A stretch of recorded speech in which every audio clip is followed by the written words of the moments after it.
SRM Tamil பேராயத்தின் பிரம்மாண்ட பேச்சு போட்டி முதல் பரிசு 5 லட்சம். சொல் தமிழா சொல் 2025 பிரம்மாண்ட பேச்சு போட்டி நெல்லை மண்டலம் போட்டி நடைபெறும் நாள் 9/3/2025. இடம் சதக்கத்துல்லா அப்பா கல்லூரி, திருநெல்வேலி. QR கோடை ஸ்கேன் செய்து விண்ணப்பத்தை அனுப்புங்க.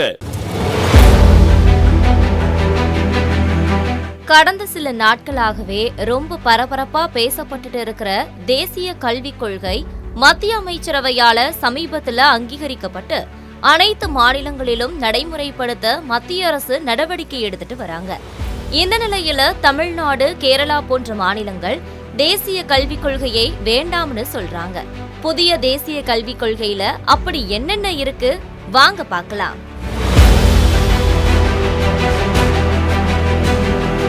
இந்தியாவில முதல் தேசிய கல்விக் கொள்கை 1968லையும் இரண்டாவது தேசிய கல்விக் கொள்கை 1986லையும் அறிவிக்கப்பட்டுச்சு.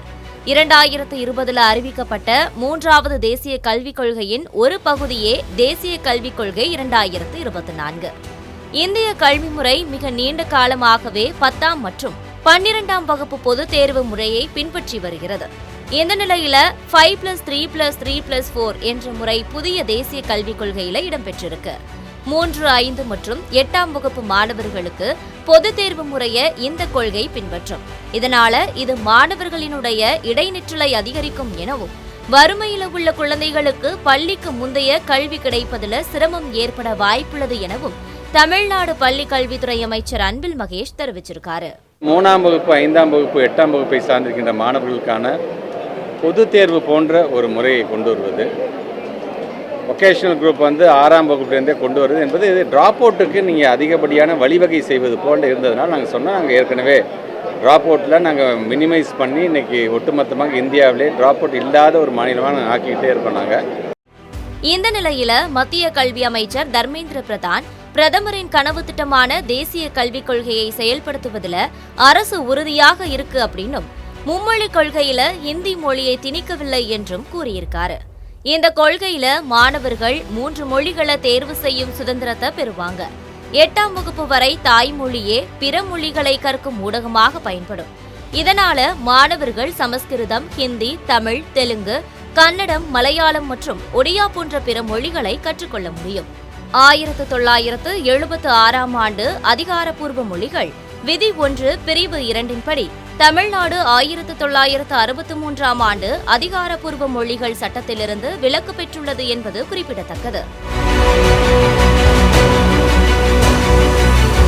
இந்த புதிய தேசிய கல்விக் கொள்கையை பற்றி பொதுமக்களின் கருத்துக்களை கேட்டபோது, எவ்வளோ லாங்குவேஜஸ் நமக்கு தெரியுதோ அவ்வளோ நல்லது நினைக்கிற ஒரு ஆள்னா, ஸோ முடிஞ்ச வரைக்கும் நிறைய லாங்குவேஜஸ் கற்றுக்கலாம். நமக்கு நிறைய லாங்குவேஜஸ் நம்ம கண்ட்ரியில் இருக்குது.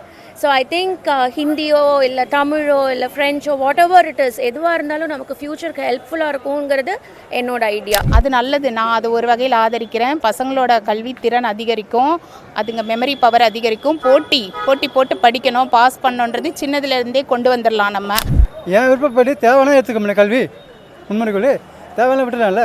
எனக்கு தேவைப்படும் போது இன்ட்ரெஸ்ட் தான், தேவைப்படும் கற்றுக்கிறேன், இல்லைன்னா விட்டுற வேண்டியதானே. தேசிய கல்விக் கொள்கை குறித்து ஆளுநர் RN ரவி பேசிய போது, ஆங்கிலேய காலனி ஆதிக்கத்தால நமது பாரம்பரிய குலக்கல்வி முறையை இழந்துவிட்டதாகவும், நாடு சுதந்திரம் பெற்ற பிறகும் காலனி ஆதிக்க கல்வி முறை பின்பற்றப்படுவது துரதிருஷ்டவசமானது, அதனை ஒதுக்கிவிட்டு குருகுல கல்வி முறையை பின்பற்ற வேண்டும் எனவும் கூறியிருக்காரு. இந்த நிலையில தமிழ்நாடு முதலமைச்சர் MK ஸ்டாலின் தேசிய கல்விக் கொள்கை சமூக நீதி கொள்கையை நீர்த்து போகச் செய்யும் எனவும், பட்டியலின பழங்குடியின இதர பிற்படுத்தப்பட்டோரின் கல்வி உதவித்தொகையை மத்திய அரசின் கொள்கை மறுக்கிறது எனவும் கூறியிருக்காரு. படித்து முன்னேற போகிறவர்களை மீண்டும் குலத்தொழிலை நோக்கி கொண்டு செல்லவே இந்த கொள்கையை மத்திய அரசு திணிப்பதாகவும் தெரிவிச்சிருக்காரு. ஒன்றிய அரசின் கொள்கையால என்னென்ன பாதிப்பு வரும் என்பதை சிலவற்றை மட்டும் சொல்றேன். நாம கடைபிடிக்கிற சமூக நீதி கொள்கையை நீர்த்து போக செய்வது, பட்டியலின பழங்குடியின இதர பிற்படுத்தப்பட்ட மக்களுக்கு இப்ப உதவி தொகை தர்றோம். இத ஒன்றிய அரசின் திட்டம் மறுக்குது. 3ஆம் வகுப்புல பொது தேர்வு, 5ஆம் வகுப்புல பொது தேர்வு, 8ஆம் வகுப்புல பொது தேர்வுன்னு வச்சு பிள்ளைகளை வழிகட்ட பார்க்குறாங்க. 9ஆம் வகுப்பு முதல் 12ஆம் வகுப்பு வரை செமஸ்டர் தேர்வு முறையை கொண்டு வர போறாங்க. அதாவது ஆல் இண்டியா எக்ஸாம் போல நடக்கும். உங்கள் மகனோ மகளோ 12ஆம் வகுப்பு முடிச்சுட்டு விரும்பின கல்லூரியில் விரும்பின பாடத்தில் உடனே போய் சேர முடியாது. இப்போ மருத்துவக் கல்லூரியில் சேர நீட் தேர்வு வைக்கிறது போல பொறியியல் படிப்புக்கும் ஆர்ட்ஸ் காலேஜுக்கும் தேர்வு வச்சு தான் எடுப்பாங்க. இதை அந்த கல்லூரி நடத்தாது, தேசிய அளவில் தேர்வு ஏஜென்சி தான் நடத்தும். இதை விட கூட என்ன தெரியுமா, 10ஆம் வகுப்பு முதல் பட்டப்படிப்பு வரை படிப்பை தொடர விரும்பாத மாணவர்கள் அவங்களாகவே வெளியேறலாம்னா சொல்றாங்க. நான் கேட்கிறேன், இப்படி சொல்றதை படிக்காம போ அப்படின்னு விரட்டுறதுக்கு சமமா இல்லையா? 6ஆம் வகுப்பு முதல் தொழில் கல்விங்கிற பேர்ல குலக்கல்வி திட்டத்தை அறிமுகப்படுத்த போறாங்க. குலத்தொழில் ஜாதி தொழில் மனுநீதி சொல்ற அநீதியை தொடராம படிச்சு முன்னேற நினைக்கிறவங்களை மீண்டும் அதை நோக்கி தள்ள பார்க்கறாங்க. இந்த புதிய தேசிய கல்விக் கொள்கையை பற்றி பொதுமக்களின் கருத்துக்களை கேட்டபோது, புதிய தேசிய கொள்கை என்ற கருத்து என்னன்னு கேட்டிங்கனாக்கா அது தேவைன்னு சொல்லுவேன். ஏன்னா இது இந்தியா ஒரு பெரிய நாடு, சரிங்களா? அப்போ பெரிய நாட்டில் நம்ம முன்மொழி கொள்கை தமிழ், இங்கிலீஷு, ஹிந்தி படிக்கிறது நல்லது. இப்போ ஒரு உதாரணத்துக்கு சொல்லணும்னு சொன்னிங்கன்னா, நான் இப்போ காசிக்கு போயிட்டு வர்றேன். இந்த ஹிந்தி மொழி தெரியாதனால நாங்கள் இன்னொருத்தவங்களை நம்பி இருக்க வேண்டிய சூழ்நிலை இருக்குது. ஹை ஸ்கூல் ஆனதுக்கப்புறம் தான் எக்ஸாம்ஸ் எல்லாமே வைக்கணும்னு தான் என்னோட கருத்து. ஏன்னா அது வரைக்கும் குழந்தைங்க ஃப்ரீயாக இருக்கணும். அவங்க ஒரு ப்ரெஷரில் படிக்கும்போது லிமிட்டடாக தான் படிப்பாங்க.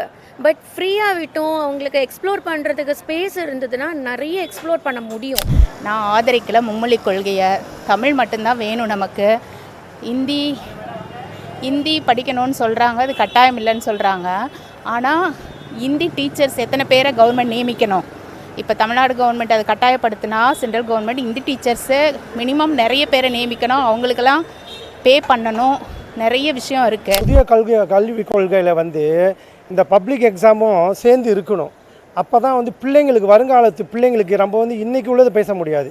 நம்மளோட பிள்ளைங்க நம்மளுக்கு எவ்வளோ உலகம் இன்னும் மாறிக்கிட்டே போய்கிட்டு இருக்குது. நம்ம இன்னமும் அந்த காலத்தில் உள்ளதே இப்போ பிடிச்சிக்கிட்டு இருந்தோம்னாக்கா நம்மளுக்கு பின்னாடி வர பிள்ளைங்களுக்கு வாழ்க்கை இன்னும் ரொம்ப கஷ்டமாக போயிடும். படிப்பு உலகம் பூரா வேறு இடத்துக்கு போயிட்டு இருக்கிறாங்க. நம்ம இன்னமும் அந்த காலத்தில் நாங்கள் இதை தான் செஞ்சோம், இப்படி தான் பண்ணுவோம் அப்படின்னா நம்ம பிள்ளைங்களோட வாழ்க்கை போயிடும்.